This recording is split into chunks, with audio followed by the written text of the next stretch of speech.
Negeri Johor Darul Takzim sememangnya kaya dengan kesenian dan identiti seni binanya yang tersendiri. Namun, antara yang paling menonjol ialah Rumah Limas Johor.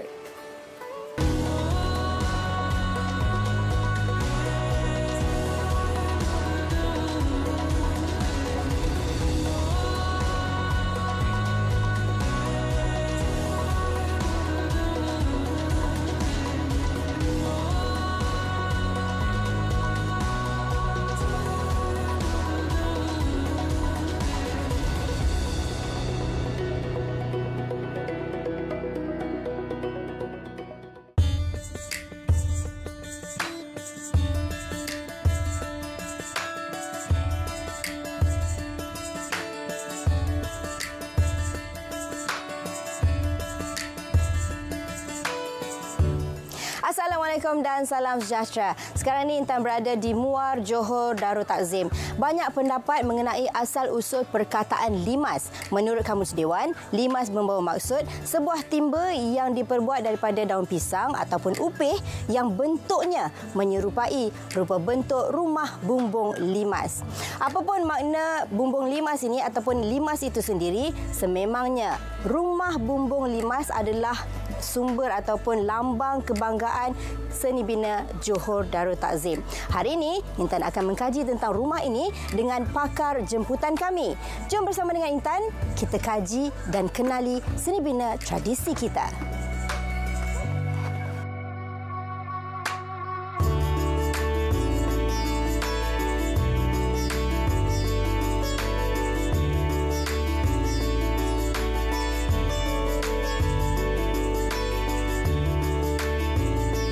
Sekarang ni Intan bersama dengan Abang Ilyas, individu yang bertanggungjawab ke atas pembinaan semula rumah bumbung limas ini. Kan Abang?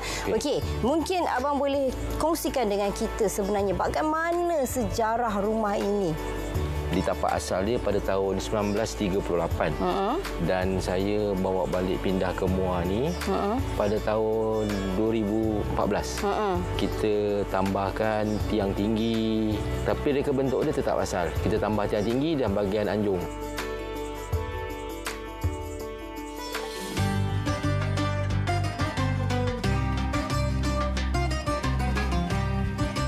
Rumah Limas Johor pada dasarnya mempunyai 5 ruang, antaranya anjung, serambi, ruang tengah, dapur dan pelantar. Untuk mengetahui dengan lebih lanjut tentang susun atur Rumah Limas Johor ini, kita bersama dengan pakar jemputan.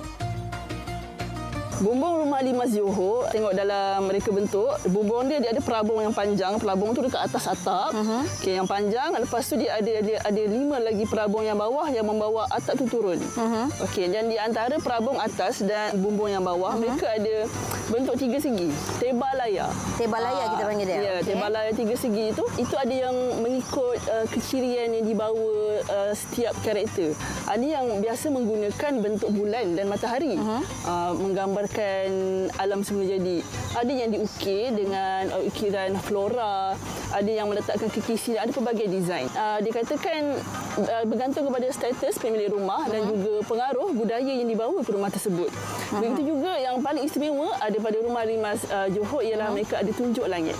Okey. Tunjuk langit ini juga berbeza kepada pemilik rumah dan juga budaya yang mereka bawa. Ada tunjuk langit yang memang berbentuk seperti penunjuk langit, ada berbentuk batu nisan dan ada pelbagai desain. Jadi ia melambangkan bahawa pemilik rumah ini dan juga kehidupan mereka di dunia ini adalah yang satu. Okey, untuk tangga batu ni memang bahagian bawah lah. Dia akan kena hujan apa semua, memang kita refer untuk tangga batu lah. Jadi bila dia naik daripada tangga batu tu, dia akan jumpa serambi. Ruang serambi ni untuk menerima tetamu. Untuk menerima tetamu yang mungkin kita belum berapa mesra. Jadi bila dah mesra, insyaAllah kita akan jemput naik ke atas untuk menerima hidangan. Mungkin kita minum air ke dekat atas tu nanti, dekat ruang tamu. Baru kita lebih mesra lagi lah dekat atas tu nanti. Okey, senang cerita serambi ni orang kata pembuka kata lah. Nak tahu dulu, nak berkenal-kenal dulu. Macam saya ni kira-kira dah banyak cerita kan. Saya bolehlah naik ke atas lah pula bang? Dipersilakan. Boleh. Assalamualaikum. Rumah limas ni, sempena nama dia limas, dia struktur utama yang menjadi keunikan adalah bumbung dia lah. Bumbung dia terdiri daripada 5 perabung. 5 perabung ataupun dalam bahasa Inggeris dia panggil ridge. Ya.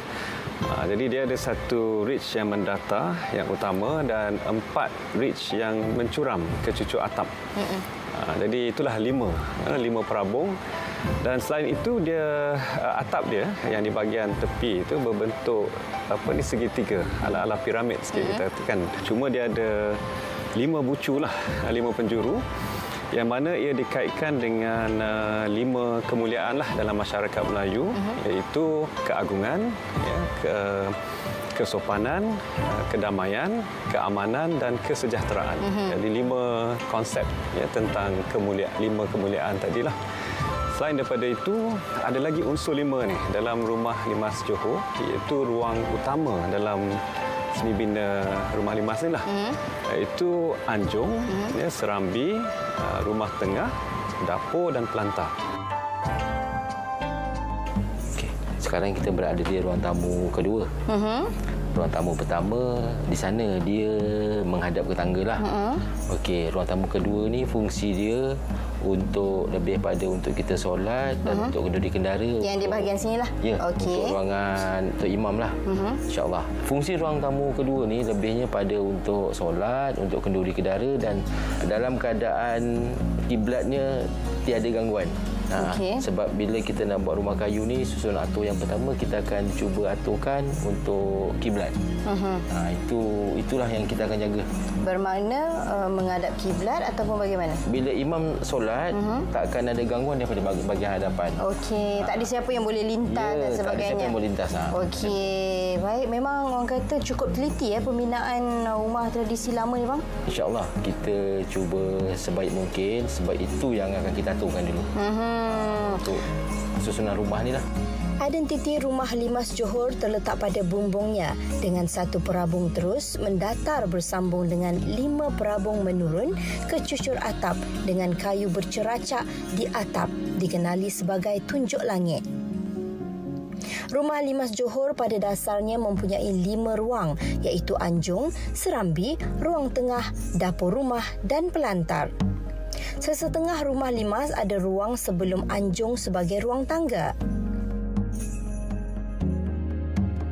Tetamu lelaki kebiasaannya akan berkumpul dan dilayan di serambi, manakala orang perempuan pula di rumah ibu dan dapur. Ini sebetulnya kita panggil ruang tengah. Ruang tengah ni lebihnya untuk keluarga dan untuk orang-orang perempuan.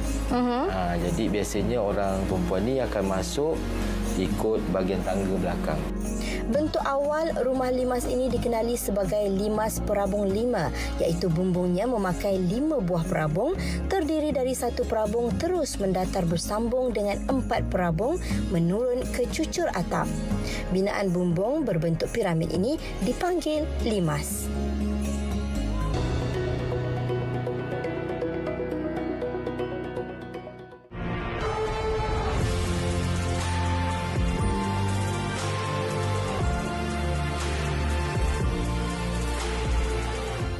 Program-program menarik menanti anda di TV1.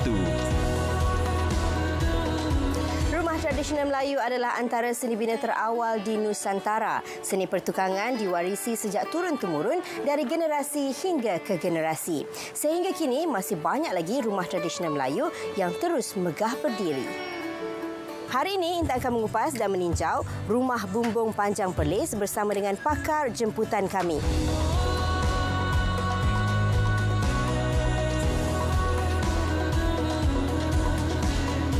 Kenali seni bina tradisi kita.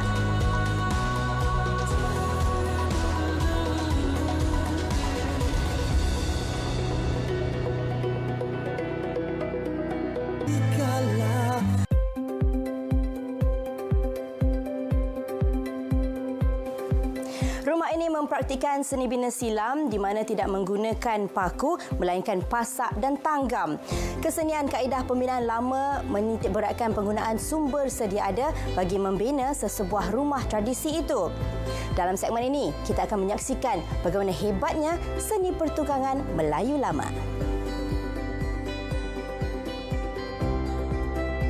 Sebelum ini, rumah Melayu bentuknya tak macam tu.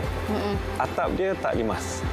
Jadi kalau kita lihat pada awalnya, mereka bentuk rumah Melayu tu dia bumbung panjang tanpa ada bentuk atap tiga segi di penghujung dia. Jadi disebabkan oleh pengaruh daripada luar tanah Melayu pada waktu itu, ada banyak daripada kepulauan Melayu Nusantara yang lain seperti Jawa, Bugis, Palembang dan sebagainya lah. Di samping itu, rumah limas juga mengambil pengaruh daripada kolonial, daripada Belanda dan Inggeris. Untuk ciri-ciri yang mana tu? Untuk atap dia. Selalu atap limas tu dikaitkan dengan atap Belanda sebenarnya. Tapi telah diubah suai untuk kesesuaian di tanah Melayu. Tanah Melayu. Jadi dia bukan sekadar meniru, tapi telah diinovasikan dalam bentuk yang sesuai untuk iklim dan masyarakat di tanah Melayu. Kesenian kaedah pembinaan tradisional seperti rumah limas Johor ini berkisar bagaimana sesebuah rumah tradisional itu didirikan dengan menggunakan sumber sedia ada di kawasan sekeliling.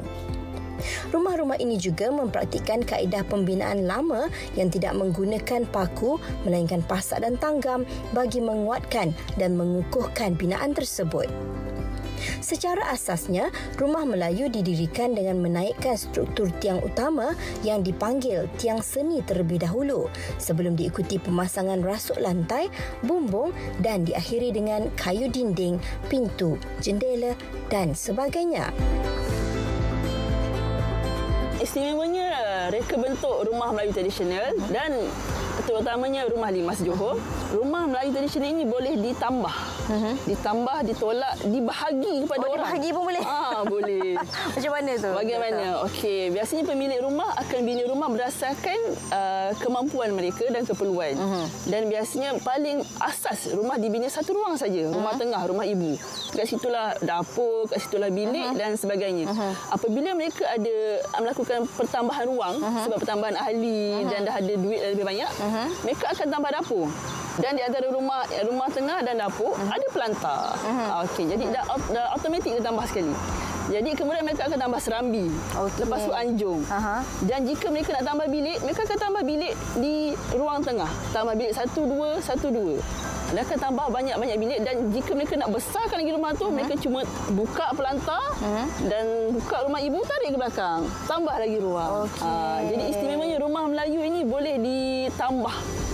Kalau dalam masa sekarang renovate lah. Tapi cara dia tak nampak macam renovate. Dia nampak macam dibuat sekali. Betul. Boleh disimpulkan di sini, kaedah pemasangan rumah tradisional Melayu adalah pelopor terawal kepada konsep IBS atau Sistem Binaan Berindustri di dunia. Rumah tradisional ini juga boleh dibongkar, dipasang semula dan dipindahkan sama ada secara buka dan pasang atau diangkat keseluruhannya secara bergotong royong ke lokasi yang baru. Inilah antara kelebihan kaedah pembinaan tradisional yang menggunakan bahan binaan ringan. Kebanyakan rumah limas secara tradisinya bertiang tinggi. Pada asalnya, bawah rumah itu dibiarkan lapang, tetapi perkembangan selanjutnya memperlihatkan wujudnya pagar yang diperbuat daripada bilah-bilah kayu nipis dari tiang ke tiang bagi melindungi bawah rumah itu. Di bawah rumah inilah antara lain tempat menyimpan alatan kerja luar seperti tanjak, cangkul dan sebagainya. Pada musim hujan, bawah rumah berfungsi sebagai tempat menyidai pakaian basah.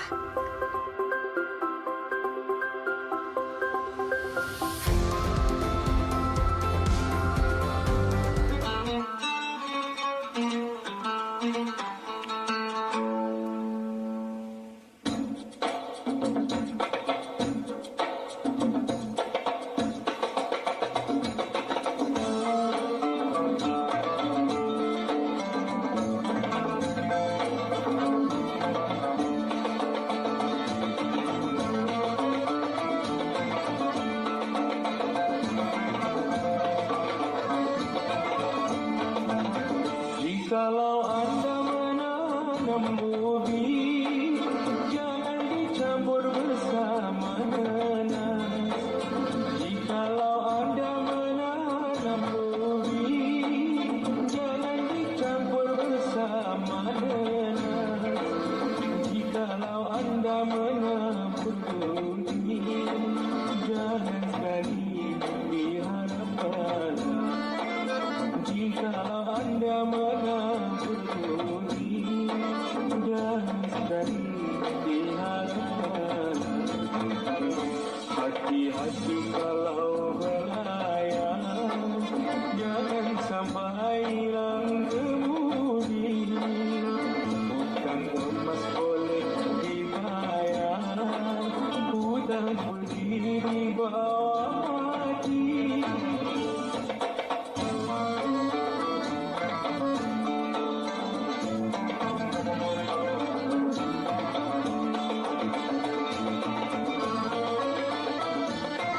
Sekarang ni Intan berada di hadapan rumah Imam Haji Jamaluddin yang terletak di Kampung Sungai Mati, Muar, Johor. Ini juga merupakan salah satu contoh rumah limas Johor. Dan jika anda boleh perhatikan, terdapat sedikit pengubahsuaian yang berlaku di bahagian bawah rumah ini.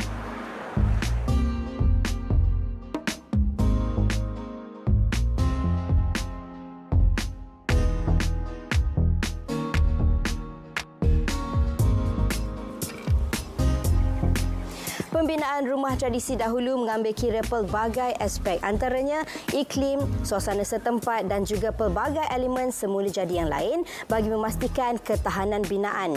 Pelbagai kaedah juga dirangka bagi mendapatkan pengudaraan dan pencahayaan yang baik demi keselesaan penghuni. Rumah limas Johor ni, kalau kita tengok sejarah rumah limas itu sendiri, banyak negeri-negeri di Malaysia ada rumah limas tersendiri. Okey, tapi yang istimewanya dengan Johor sebab lokasi Johor terletak paling dekat dengan kepulauan Indonesia. Bumbung asal ni, bumbung asal dia zinc. Kecuraman bumbung tu pun kurang. Jadi sekarang ni kita upgrade pada kita tukar. Kita tukar pada genting lama. Genting lama ni kita dapat daripada bangunan lama lah. Ketinggian bumbung tu pun kita tinggikan sikit. Kita tinggikan sikit untuk air mengalir lebih laju dan lebih cantik lah keadaan bumbung tu. Okey. Berbalik pada limas tu semula, atap dia saya rasa masih relevan untuk diguna pakai hingga kini lah. Dan rasanya dia lebih efektif dalam klimat kita ataupun iklim kita ya, berbanding dengan atap rata ataupun flat roof yang kita biasa tengok pada binaan moden. Menyalurkan air hujan turun, untuk memberi perlindungan daripada matahari dengan kelebaran atap dia, cucuk atap dia kan. Jadi itu semua ciri-ciri yang boleh dibawa ke dalam reka bentuk baru ataupun moden. Dinding rumah limas berpintu dan berjendela yang setiap satu mempunyai 2 daun pintu atau daun jendela. Bentuk jendela tidak banyak bezanya dengan pintu. Yang membezakan cuma 2 perkara. Pertama, daun pintu dibuka ke dalam dan daun jendela dibuka keluar. Kedua, separuh bahagian bawah lubang jendela dipasang ke kisi kayu 4 segi atau kayu berkumai atau papan berlubang dan berukir untuk memudahkan angin keluar masuk sekaligus sebagai sistem keselamatan. Pintu atau jendela ditutup dengan cara menyelak dari dalam. Kita secara logiknya rumah Melayu tradisional memerlukan ruang yang luas, tanah yang besar. Dan tanah adalah masalah kepada negara-negara yang penduduknya semakin bertambah. Faham. Tapi apa yang kita boleh aplikasikan, yang pertamalah saya boleh kata untuk negeri-negeri terutamanya yang mengalami masalah banjir. Sangat diperlukan, digalakkan untuk membina binaan lebih tinggi daripada tanah seperti rumah Melayu tradisional yang lain untuk mengelakkan masalah banjir dan sebagainya. Banjir kita tidak boleh nak halang banjir berlaku. Betul. Tapi kita boleh ada penyelesaian kepada reka bentuk rumah kediaman yang kita duduki. Yang itu paling utamalah. Daripada segi susun atur ruang, saya boleh katakan jika yang kesesuaiannya ialah apabila bilik tidak berhadapan, tidak bercampur dengan ruang tamu, ruang dapur. Sebab bilik ni adalah satu ruang privasi. Jadi sebaiknya dia memang kalau tidak tersorok pun dia tidak mendedahkan pintu bilik kepada ruang-ruang tersebut. Rumah tradisional seperti rumah limas Johor ini lebih mapan dan lestari berbanding binaan moden yang lain kerana mampu mengatasi masalah banjir besar yang sering melanda rantau ini pada musim tengkujuh. Kalau kita tengok tata cara kehidupan pada satu ketika dahululah ya, masyarakat Melayu duduk bersila atas lantai kan. Jadi aliran angin ya, mudah kena pada badan. Jadi memang kebentuk itu memang betul-betul disesuaikan ya, dengan bukan sahaja pada untuk klimat, disesuaikan kepada iklim tapi malah kepada cara hidup. Cara masyarakat itu menghuni bangunan itu sendiri. Dan kalau saya nak sebut dengan dia panjang cerita dia. Tapi cukup saya rasa untuk saya jelaskan yang satu bahagian ini saja yang saya rasa amat penting sebab kadang-kadang kita lupa kita buat tingkap. Betul. Tapi tak sampai ke kita. Sebab aliran angin itu tak dihala ke arah tubuh kita. Jadi itu mungkin walaupun kita ada tingkap, kita rasa dah cukup. Tidak berfungsi sebaiknya. Tapi tidak berfungsi secara optimal. Okey, Abang Ilyas. Intan difahamkan Abang Ilyas ni generasi kedua sebagai tukang kayu untuk seni bina Melayu lama ni. Jadi Abang Ilyas boleh tak ceritakan dekat kita semua sedikit latar belakang tentang Abang sebagai seorang tukang kayu ni? Okey, ayah mula tahun 1984 buka bengkel, tapi fokus pada perabot lah masa tu. Masa tu perabot okey, tak ada masalah. Tapi bila sampai satu masa tu saingan daripada perabot luar ni banyak, kita pergi tukar pada membuat rumah-rumah kayu ni. Membina rumah kayu, membaik pulih rumah kayu. Jadinya kerja tu dah banyak berubah lah. Banyak pada yang besar. Mungkin boleh kongsikan dengan kita permintaan ramai tu bagaimana untuk orang kata seni pertukangan Melayu lama ni? Dia ada banyak bahagian. Ada bahagian dia, ada banglo besar tapi dia perlukan wakaf sahaja. Macam kadang-kadang ada tanah kosong, dia akan bina 1 biji rumah kayu. Jadi orang kata mengikut kesesuaian dan permintaan ramai lah. Ya, betul. Rumah tradisi bukan sahaja mempunyai falsafah seni binanya yang tersendiri, malahan merentas tembok masa dengan kaedah pembinaannya yang boleh diguna pakai sehingga kini. Rumah bertiang dinding papan, tanam selasih di tengah laman, biar hilang segala harapan, namun kasih hamba turutkan.